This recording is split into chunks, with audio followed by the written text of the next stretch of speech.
और सभी बच्चे बढ़िया हो। चलिए बढ़िया ही रहने चाहिए, ठीक है। देखिए अपने पास यूनिट 4 चल रही थी और यूनिट 4 में अपने पास क्या चल रहा था, देखिए कि देखिए मैंने तुमको बोस-आइंस्टीन सांख्यिकी में जो अपने पास मैथमेटिकल पोर्शन चल रहा था नहीं चल रहा था, तो अपने पास वहाँ तक अपन ने ज्ञात कर लिया था कि जो अपने पास डेल एन होता है वो डेल एन किसके बराबर होता है, समेशन डेल एन आई बराबर 0। उसके अवकलन का रूप कैसा होता है, अवकलन रूप क्या होता है, 0। क्या होता है, 0। क्लियर। तो अपन ने समीकरण नंबर कहाँ तक निकाल लिया था, शायद 3 तक निकाल लिया था, 2 तक निकाल लिया था, ठीक है। तो देखिए नीचे लिखिए, समीकरण 2 तक निकाल लिया था ना, तो नीचे लिखिए यदि कणों की कुल संख्या, नीचे लिखिए यदि कणों की कुल संख्या, यदि कणों की कुल संख्या n व कुल ऊर्जा U अपरिवर्तित है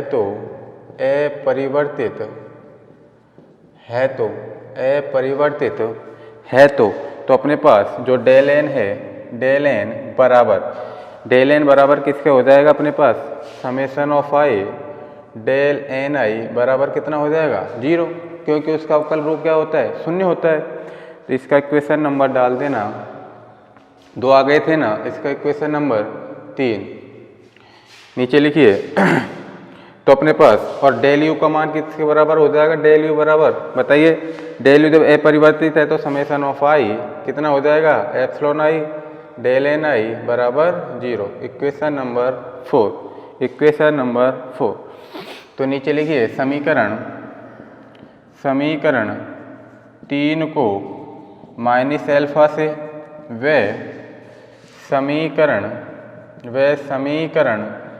4 को माइनस बीटा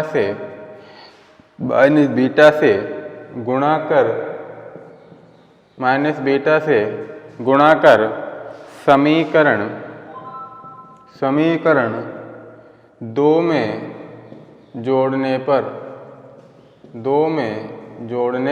पर तो देखिए समीकरण 3 को माइनस एल्फा से गुणा करेंगे और समीकरण 4 को माइनस बीटा से गुणा करेंगे तो अपने पास क्या प्राप्त होगा, समेशन ऑफ आई तो है ही दोनों में कॉमन, तो अपने पास कितना हो जाएगा, लॉग कितना रह जाएगा, g i plus n i upon n i minus alpha minus beta epsilon i, क्योंकि समीकरण 2 में क्या कर रहे हैं, इसको जोड़ भी रहे हैं, और समीकरण 3 को किससे गुणा किया है, माइनस एल्फा से, और समीकरण 4 को किससे गुणा किया है, माइनस बीटा से। क्लियर। और अपने पास लास्ट में कितना बच जाएगा, डेल एन आई बराबर 0। नू लिखने, चूंकि डेल एन आई संख्याएं स्वतंत्र हैं, अतः कितना आ जाएगा अपने पास,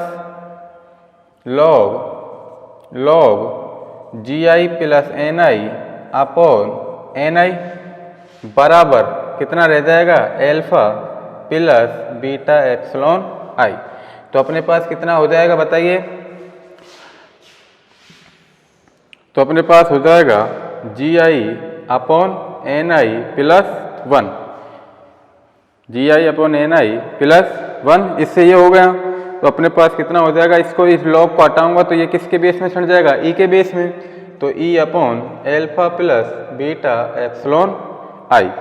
तो अपने पास यहाँ से एन आई का मान कितना आ जाएगा, एन आई बराबर जी आई अपॉन ई की power alpha plus beta epsilon i minus 1। तो यहाँ लिख देना, यदि नियतांक कैपिटल ए बराबर क्या हो, ई की पावर एल्फा है तो उस स्थिति में एन आई का मान कितना आ जाएगा, एन आई बराबर जी आई अपॉन कितना हो गया, ए ई की power beta epsilon i minus 1।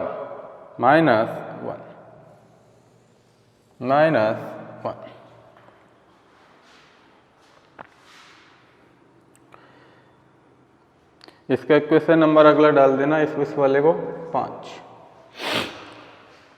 Note down कर लीजिए।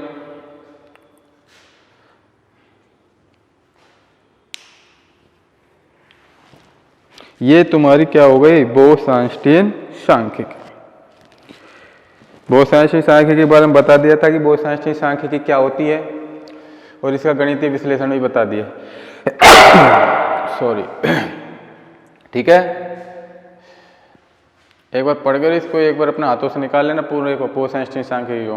क्लियर। इस यूनिट में मोस्ट बनती है बोस-आइंस्टीन सांख्यिकी, दूसरी आएगी अपने पास फर्मी-डिराक सांख्यिकी। क्लियर।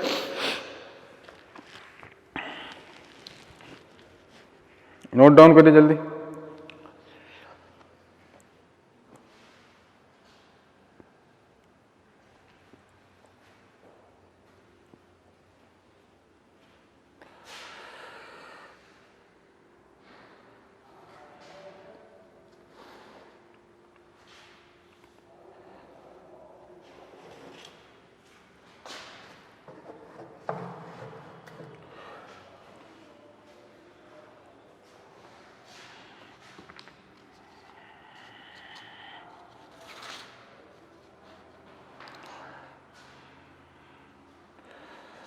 जल्दी उतार लीजिए।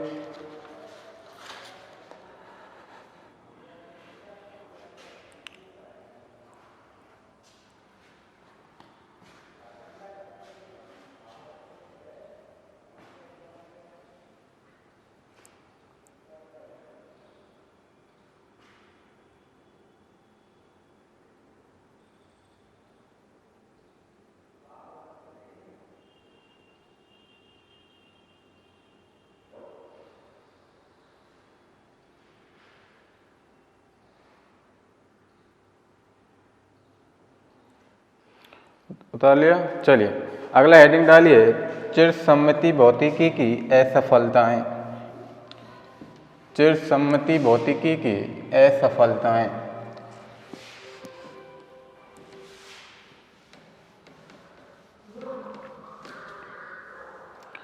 हालिए डालें, हेडिंग डालिए चिरसम्मति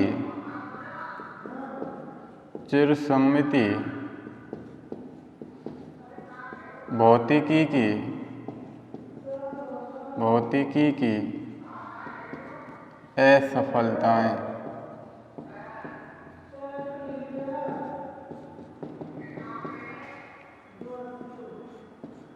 देखिए चिरसम्मति भौतिकी की सफलता क्या थी कि चिरसम्मति भौतिकी में कृष्ण के वक्र, देखिए मैंने तुमको बताया था कि चिरसम्मति भौतिकी में अपन किसके कौन से वक्र की व्याख्या करते हैं, कृष्णिका वक्र की। किसकी करते हैं, कृष्णिका वक्र की। क्लियर। अब देखिए चिरसम्मत भौतिकी की असफलताओं में कृष्णिका वक्र आता है, और कृष्णिका वक्र जो स्पष्ट किया था अपन ने कौन कौन से नियम से स्पष्ट किया था। एक तो वीन का विस्थापन नियम होता है नियम, और दूसरा होता है अपने पास रेले जीन्स का नियम। कौन सा होता है, रेले जीन्स का नियम। रेले जीन्स का नियम, ठीक है। एक तो अपने पास वीन का नियम होता है, एक होता है रेले जीन्स का नियम। वीन का नियम है जो किसके लिए था, लघु तरंग दैर्ध्य के लिए, लघु तरंग दैर्ध्य वाले भाग के लिए। और जो रेले जीन्स था वो कौन सा था, उच्च तरंग दैर्ध्य वाला भाग, उच्च तरंग दैर्ध्य वाले भाग। क्लियर। अब देखिए इसमें क्या असफलताएं थी, इनसे इन्हीं बातों से स्पष्ट हो जाएगी तुम्हारे कि क्या असफलताएं थी। कि देखिए कृष्णिका वक्र में वीन का नियम क्या कहता है कि वीन का नियम क्या कहता है कि जो कृष्णिका वक्र है वो लघु तरंग दैर्ध्य वाले भाग की क्या करता है। कृष्णिका वक्र में वीन का नियम है जो लघु तरंग दैर्ध्य वाले भाग की क्या करता है, व्याख्या करता है, और तथा वीन का नियम उच्च तरंग दैर्ध्य वाले भाग की व्याख्या नहीं करता है, इसलिए वो मान्य नहीं था। क्लियर। पहली बात ध्यान से सुनना कि मैं क्या कहना चाह रहा हूं। और दूसरा कि रेले जीन्स का नियम क्या कहता है कि कृष्णिका वक्र में कि उच्च तरंग दैर्ध्य वाले भाग की क्या करता है, व्याख्या करता है। यह निम्न तरंग दैर्ध्य वाले भाग की या लघु तरंग दैर्ध्य वाले भाग की व्याख्या नहीं करता है, इसलिए यह नियम भी मान्य नहीं था। क्या बात कहना चाह रहा हूं कि वीन का नियम लघु तरंग दैर्ध्य वाले भाग की व्याख्या कर रहा है, उच्च तरंग दैर्ध्य वाले भाग की व्याख्या नहीं कर रहा, इसलिए वो मान्य नहीं था। रेले जीन्स कृष्णिका वक्र में उच्च तरंग दैर्ध्य वाले भाग की व्याख्या कर रहा था, लघु तरंग दैर्ध्य वाले भाग की व्याख्या नहीं कर रहा है, तो इसलिए वो भी क्या हो गया था, मान्य नहीं था। तो वीन का नियम लघु ये उच्च की नहीं कर रहा, रेले जीन्स क्या कर रहा है कि उच्च की कर रहा है, लघु की नहीं कर रहा। तो ये दोनों पार्टों की सिमिलरिटी क्या हो गई कि अगर वीन का नियम दोनों तरंग दैर्ध्य वाले भाग की व्याख्या करता तो क्या होता, चिरसम्मति भौतिकी में ये मान्य होता। इसी प्रकार रेले जीन्स का नियम भी अगर उच्च तरंग दैर्ध्य और लघु तरंग दैर्ध्य दोनों वाले पार्टों की व्याख्या करता तो ही अपने पास चिरसम्मति भौतिकी में ये नियम क्या होता, मान्य होते हैं। इसलिए कृष्णिका वक्र में जो चिरसम्मति भौतिकी असफलताएं थी वो इन दोनों नियमों की क्या थी, असफलताएं थी। किसमें, कृष्णिका वक्र में। क्लियर है सभी को? चलिए लिखिए अब इसमें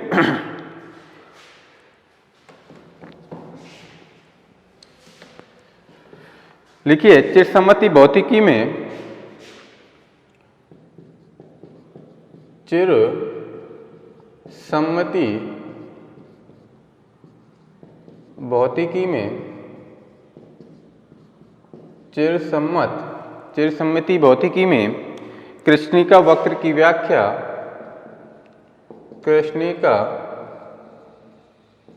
कृष्णिका वक्र की व्याख्या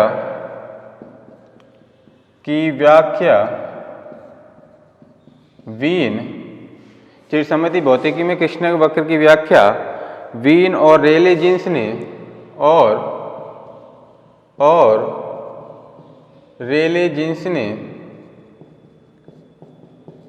की थी, रेले जीन्स ने की थी। वीन, तीर का निशान लगा के लिखना है, वीन का नियम कृष्णिका वक्र के लघु तरंग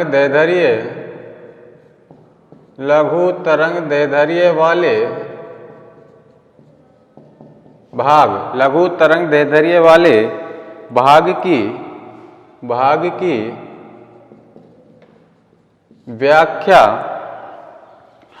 करता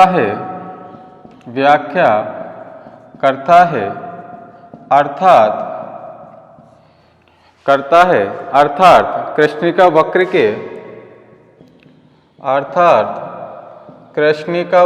के उच्च तरंग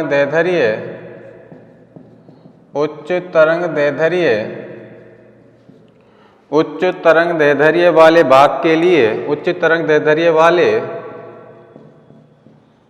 भाग के लिए मान्य नहीं है, वाले भाग के लिए मान्य नहीं है, जबकि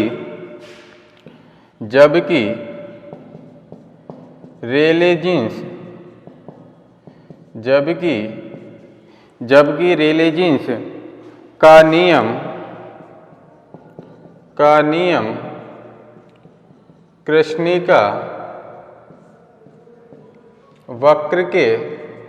कृष्णिका वक्र के उच्च तरंग दैर्ध्य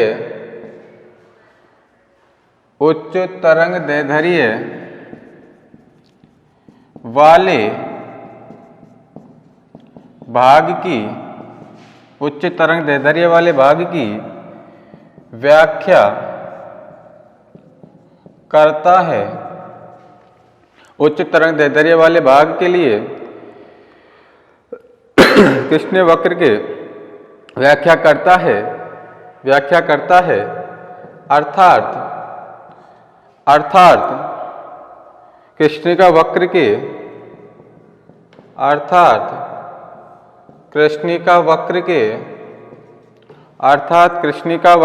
लघु तरंग दैर्ध्य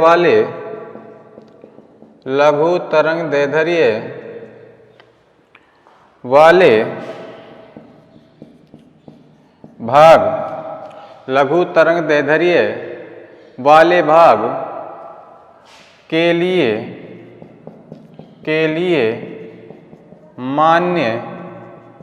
मान्य नहीं है, मान्य नहीं है। इसलिए चिरसम्मति भौतिकी में, इसलिए चिरसम्मति भौतिकी में, चिरसम्मति इसलिए चिरसम्मति भौतिकी में संपूर्ण कृष्णिका वक्र की, संपूर्ण कृष्णिका वक्र, संपूर्ण कृष्णिका वक्र की व्याख्या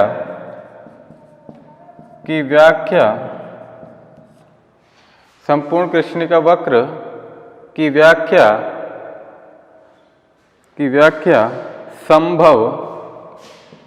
संभव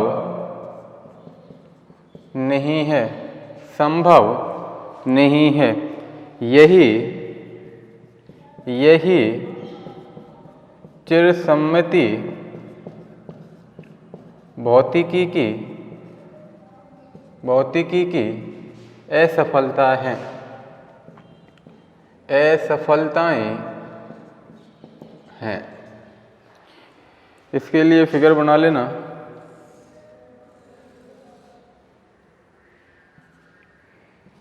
ये होता है अपने पास ई लैम्डा,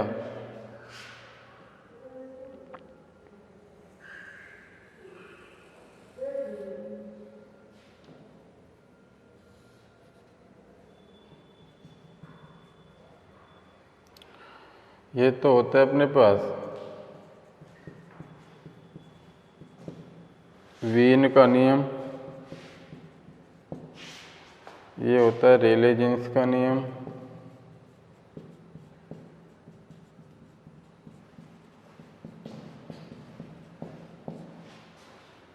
और ये होता है अपने पास लैम्डा।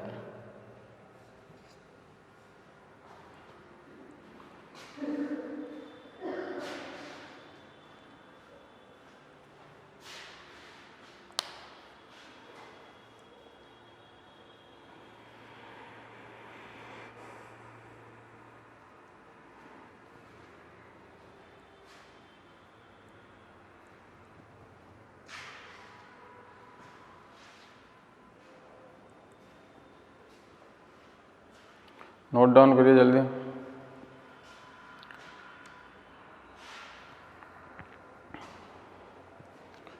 कर लिया होगा। चलिए अगला हेडिंग डालिए क्वांटम भौतिकी। अगला हेडिंग डालिए क्वांटम भौतिकी, क्वांटम भौतिकी, क्वांटम भौतिकी,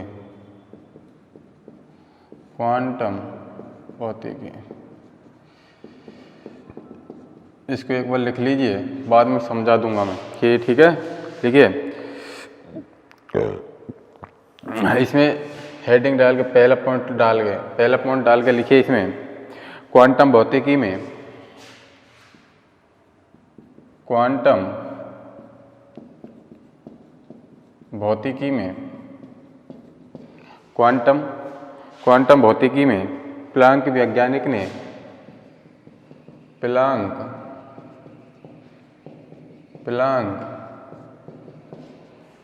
वैज्ञानिक ने एक कल्पना की, इस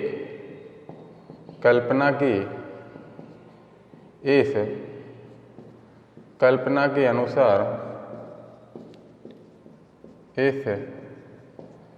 इस कल्पना के अनुसार प्रत्येक पदार्थ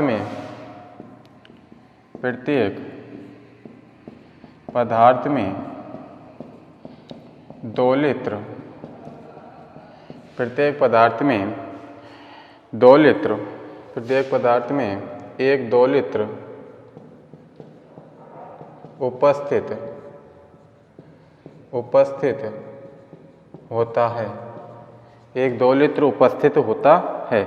इस 2 लित्र को, इस दोलित्र को पिलांक दोलित्र, इस दोलित्र को पिलांक दोलित्र कहते हैं, पिलांक दोलित्र कहते हैं। इस भौतिकी के अनुसार, इस भौतिकी के अनुसार, इस भौतिकी के अनुसार पिलांक दोलित्र की ऊर्जा, इस भौतिकी के अनुसार पिलांक दोलित्र की ऊर्जा h न्यू होती है, h न्यू होती है, जो कि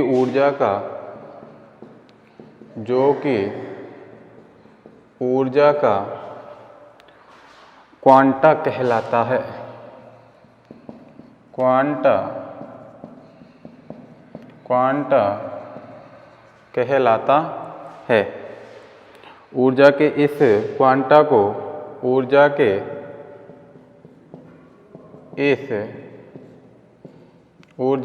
इस क्वांटा को फोटॉन कहते हैं, फोटॉन कहते हैं। क्लियर। और फोटॉन क्या होते हैं कि जो छोटे छोटे ऊर्जा को जो पैकेट होते हैं ना, तुमने पहले पढ़ा होगा 12th क्लास में कि जो ऊर्जा के जो छोटे छोटे पैकेटों को क्या कहते हैं, क्वांटा। और क्वांटा को किस नाम से जानते हैं, उन क्वांटाओं को फोटॉन कहते हैं। क्लियर।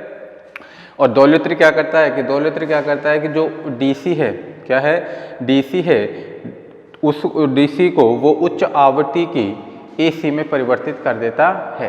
क्लियर। उस दोलित्र उसी को तो कहते हैं कि जो परिपथ है, जो डीसी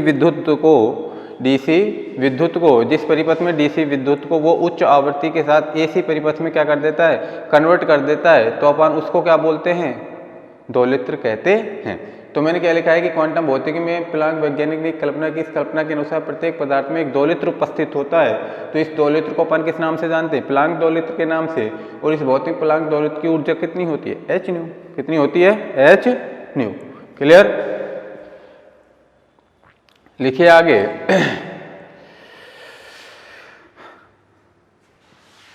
लिखिए प्लांक, लिखिए प्लांक ने इस कल्पना के, प्लांक ने इस कल्पना के, प्लांक ने इस कल्पना के द्वारा, कल्पना के द्वारा संपूर्ण कृष्णिका वक्र, संपूर्ण कृष्णिका वक्र, संपूर्ण कृष्णिका वक्र एक विकिरण सूत्र स्थापित किया।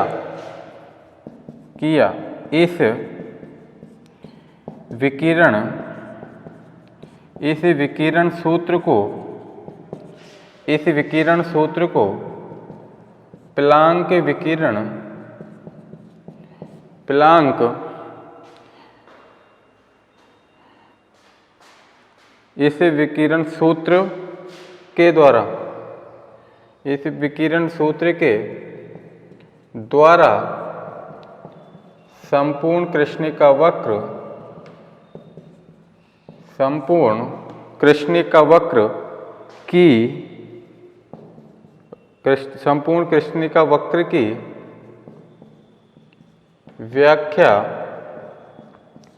व्याख्या की जाती है, व्याख्या की जाती है। क्लियर। इसमें दूसरा लिखिए, चिरसम्मति भौतिकी में, चिरसम्मति भौतिकी में, चिरसम्मति भौतिकी में एक ही समय, एक ही दिशा में, एक ही दिशा में दो भौतिक राशियों का, दो भौतिक राशियों का, भौतिक राशियों का यथार्थ मापन, यथार्थ मापन संभव, यथार्थ मापन संभव है, जबकि क्वांटम भौतिकी में, जबकि क्वांटम भौतिकी में ऐसा संभव नहीं है, ऐसा संभव नहीं है, ऐसा संभव नहीं है। हाइजेन वर्ग ने, हाइजेन वर्ग के अनिश्चितता, हाइजेन वर्ग के अनिश्चितता के सिद्धांत के अनुसार,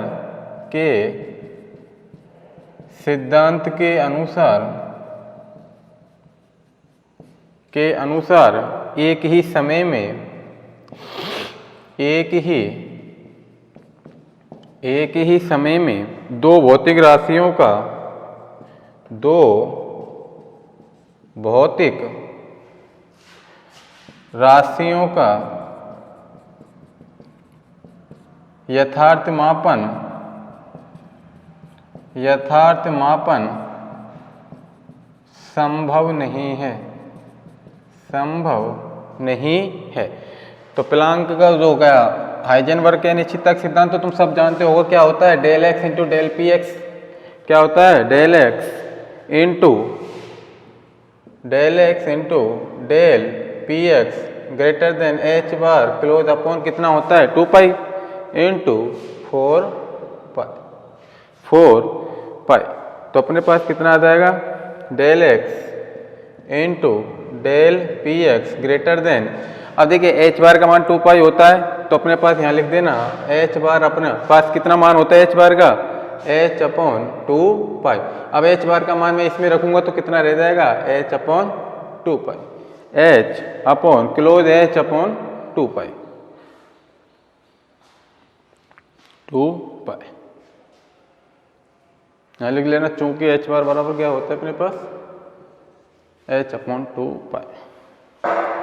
नोट डाउन करिए जल्दी।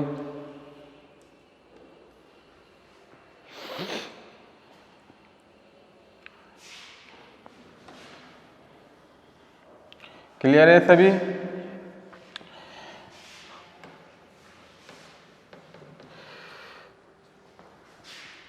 अब क्वेश्चन नंबर 1 डालिए, वीन और रेले जीन्स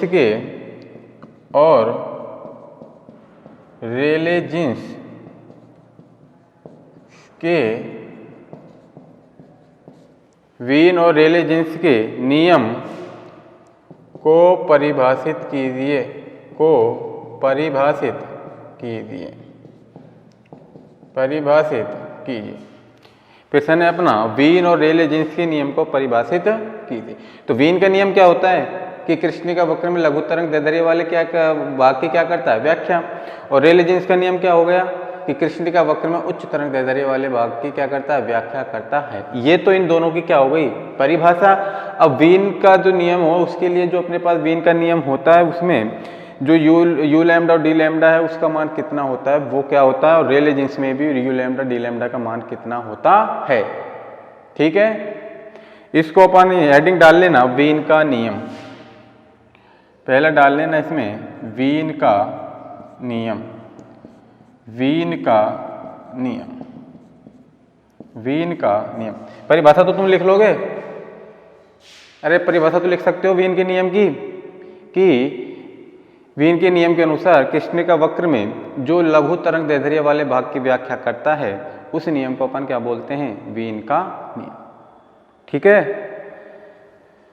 जो लिखना चाहता है वो लिख लेना, नहीं तो कल मैं अपने आप लिखा दूंगा। ठीक है, इसको एक बार अपने हाथों से निकाल लेना और पढ़ लेना। ठीक है, चल।